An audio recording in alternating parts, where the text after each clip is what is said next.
What's going on? How is everyone? I have the pleasure of going right after lunch, so everyone's a little sleepy. First of all, thank you, David, for putting this on and inviting me to come speak. It was pretty cool. David called me about this crazy idea where he wanted to go ahead and do a conference on his own, and he made it work. So happy to be here. My name's Sean Kester. I am VP of Product Strategy at SalesLoft. SalesLoft is a sales engagement platform. If you are not familiar, we help our customers connect with their buyers more sincerely, more accurately, and scale their businesses. I have been at the company about 4 years, and I've worn a lot of different hats. The first time when I got hired at SalesLoft, I was actually an SDR, so have done a lot of things there. It's been really cool, but it says a lot. We look at sales development as really kind of the entry and the gateway to the entire organization, and so anyone here, as you are in the sales development industry, keep your head up. It gets better. So what I really wanted to talk about today is I want to introduce a character. Her name's Sarah. And Sarah just took over a new team. She's a sales manager.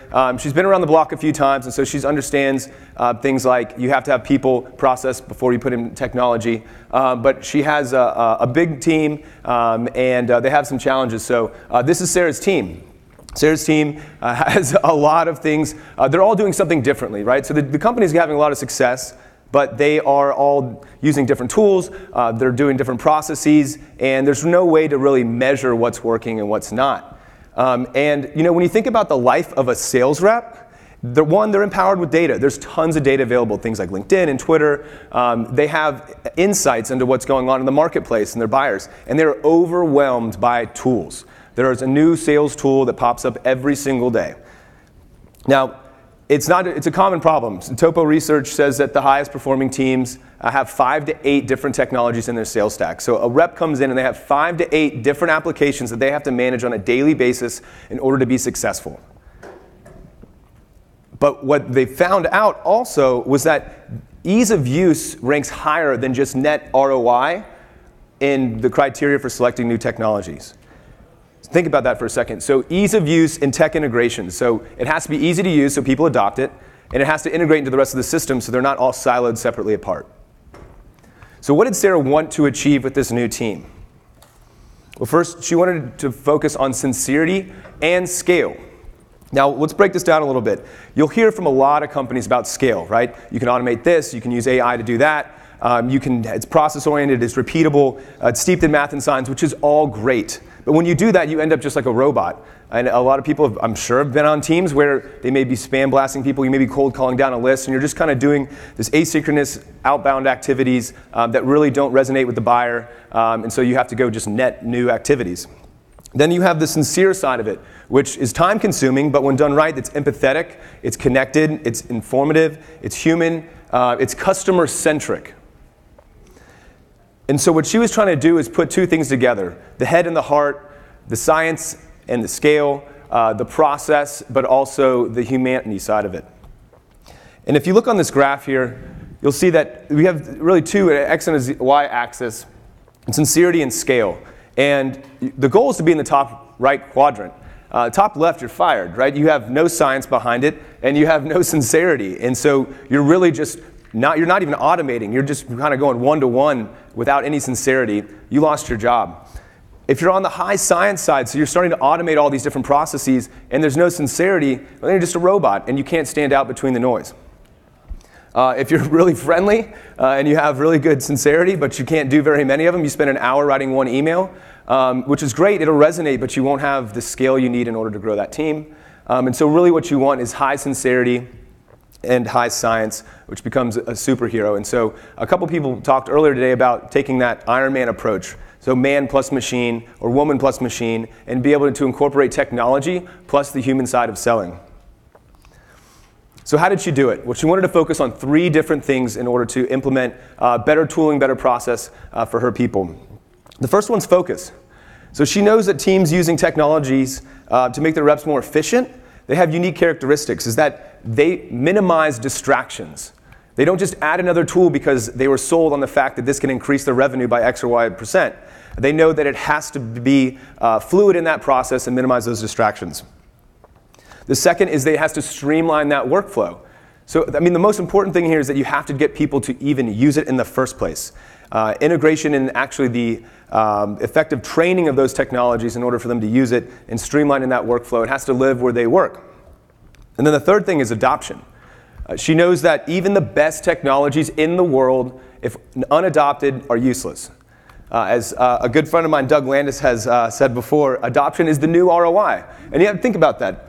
Adoption is the new ROI because you are sold on all these toolings that will help you increase your revenue, and if no one uses them, nothing happens. I'm going to let it sit because it's important.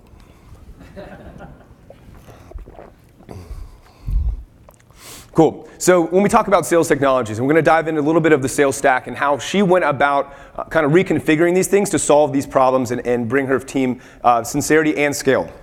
The first one, phone, email, and social. Who uses phone, email, and social? Everybody. Topo, they also said 90% of teams are using all three of these mediums in their communications.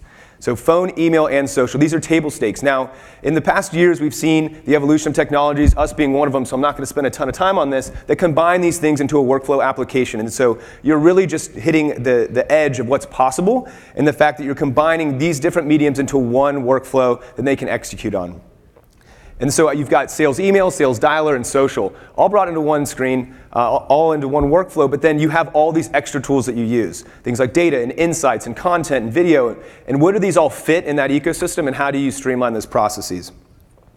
So the first one is you automate manual processes. First thing you want to do. And we're going to focus on account and contact data as well as predictive data. So the first piece is data solutions are essential. Everyone needs data to pump into their machine so that they can contact those buyers. You have to identify accounts, you have to get contacts, it's got to be accurate, and most of the time people are using multiple different data providers because there is no one silver bullet when it comes to data.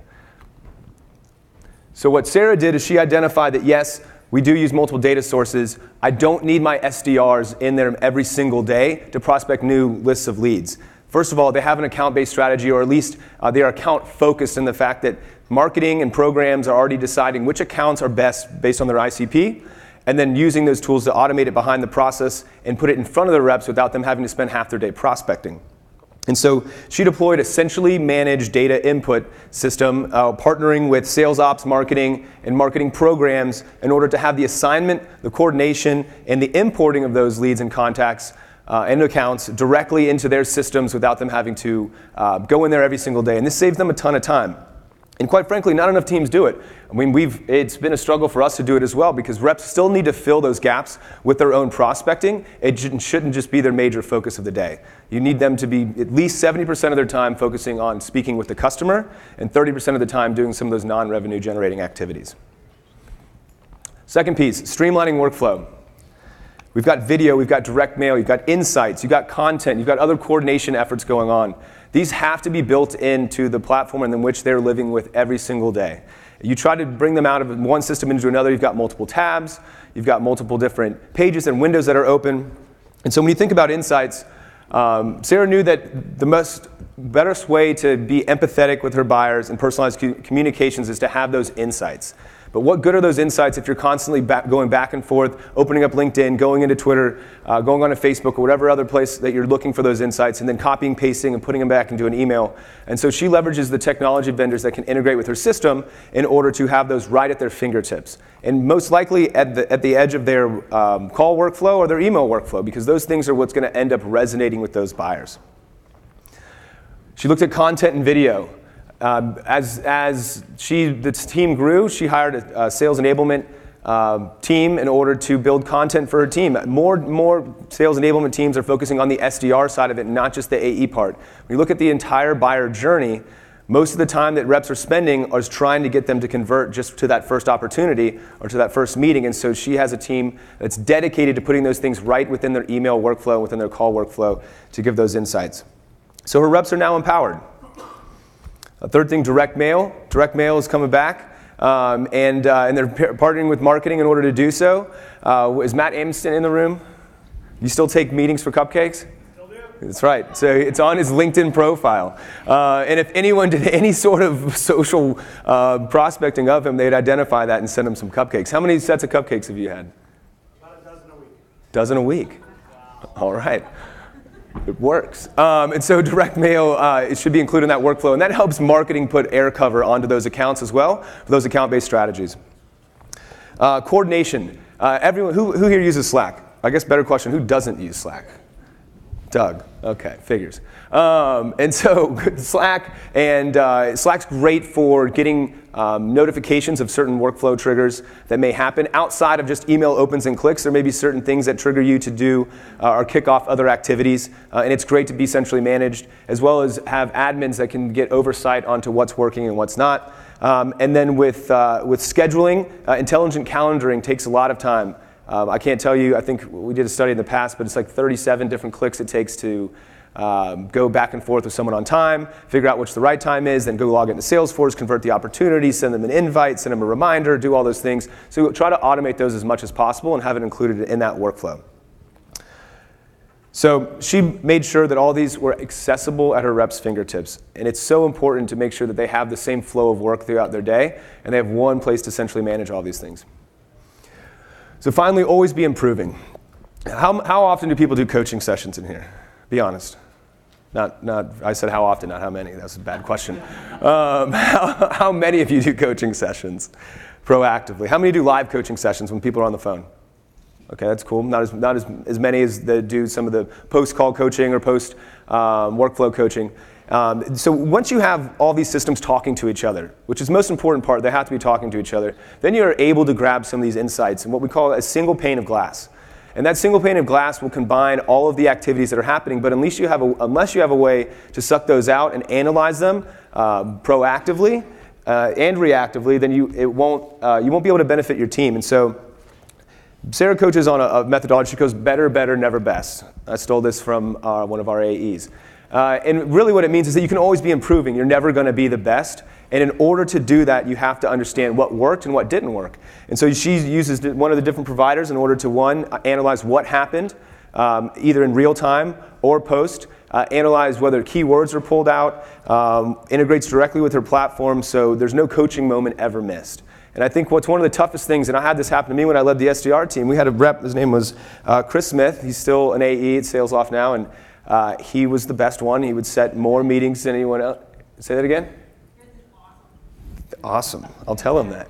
Only email I've ever answered. There you go. So what Chris did that no one else did, we couldn't figure out, because every week at our one-on-ones, I'd say, Chris, what did you do differently than last week? And he'd say, everything. And so we never could measure any of those things. And so I still think he's just like that too, but it made us understand the value of being able to tweak and coach one thing at a time and not trying to change everything, because you have to understand what's working and what's not. And so that's what she was able to pull out of this and be more successful with her team. And so she's able to get this full picture. And I think what's most important, if you take away anything from this when it comes to coaching, is ultimately it delivers a better customer experience. And that in itself is worth more than the ROI of a tool or whatnot. You have to deliver a better customer experience than your competitors and anyone else in the market, really anyone else in your space. And so that was her goal with her team, is to make sure that she cared more about her customers and trying to make sure that they articulate those things to them. Cool. So going back, thinking about the three things that she wanted to do, I want to hit on these again. One, focus. So she wanted to minimize distractions in the daily workflow of those reps. Two, she wanted to streamline the workflow. The key to sales technology success is being able to get people to use the tools. And then third is the adoption.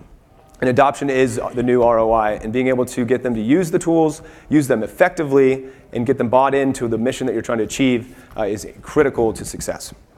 So what did she do? She was able to modernize her sales organization. And they went from all doing tons of different things, using tons of different technologies, to having a streamlined process where they were able to focus on those things and ultimately adopt the tools and convert.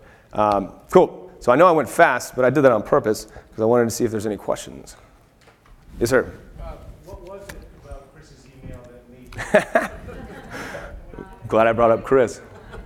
Chris listened to the podcast that I did with David, and then sent me a note referencing David in the subject line. And then I said, have you ever considered, I don't remember exactly how the email went, but I was in Mexico at the time, and I wasn't doing anything, and I was like, who is this guy? He must know David, so I responded to it. And normally I wouldn't have done that. I was like, no, I'm not interested. relevant to my industry and asking if I considered how, even adding 2 or 3 more meetings a week to each of my, it was awesome. Good. But you guys didn't integrate the book with these things, so we didn't find it. Oh, yeah, I remember that email. I have a folder in my inbox called Awesome, and I put awesome emails in it, and that was one of them that I got forwarded. So, That was great. yeah. Any other questions about Chris or otherwise? Sweet, we're back on track.